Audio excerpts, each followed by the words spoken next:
2016 മങ്കട കൂട്ടിൽ നസീർ ഹുസൈൻ കൊല്ലപ്പെട്ട കേസിലാണ് 8 വർഷത്തിനു ശേഷം കോടതി വിധി വരുന്നത്.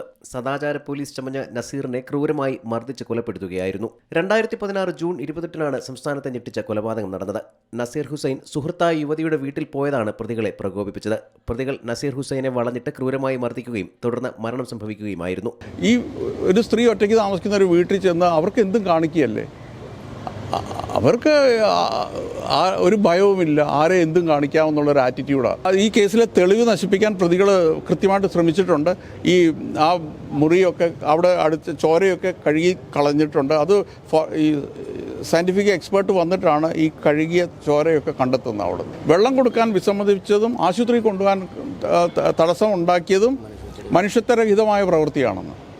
ഒരാളെ 2 അടി അടിച്ച് ഒഴിവാക്കുകയല്ലോ, ഒരാളെ ക്രൂരമായിട്ട് അവിടെ ഇട്ട് തല്ലി ഇങ്ങനെയൊക്കെ അത് ആ വീഡിയോ കാണുമ്പോഴേ അതിൻ്റെ ഗൗരവം മനസ്സിലാകത്തുള്ളൂ, അതിൻ്റെ ഭീകരത മനസ്സിലാകത്തുള്ളൂ. 2 മണിക്കൂറോളമാണ് ഒരു മനുഷ്യനെ 5-8 പേര് കൂടിയിട്ട് തല്ലുന്നത്. ഒടിഞ്ഞ വടി മാറ്റി പിന്നെ വരെ പോയി വടി എടുത്തുകൊണ്ട് വന്ന് തല്ലുകയായിരുന്നു. പ്രതികളായ ഷറഫുദ്ദീൻ, അബ്ദുൽ ഗഫൂർ, അബ്ദുൽ നാസർ, സക്കീർ ഹുസൈൻ, മുഹമ്മദ് സുഹൈൽ എന്നിവർക്കാണ് കോടതി ജീവപര്യന്തം തടവ് ശിക്ഷ വിധിച്ചത്. മഞ്ചേരി അഡീഷണൽ സെഷൻസ് കോടതി ജഡ്ജ് എം തുഷാറാണ് ശിക്ഷാവിധി പ്രസ്താവിച്ചത്. 8 വർഷം നീണ്ട വിചാരണയ്ക്കൊടുവിലാണ് വിധി വന്നത്. C Malayalam news, Malappuram.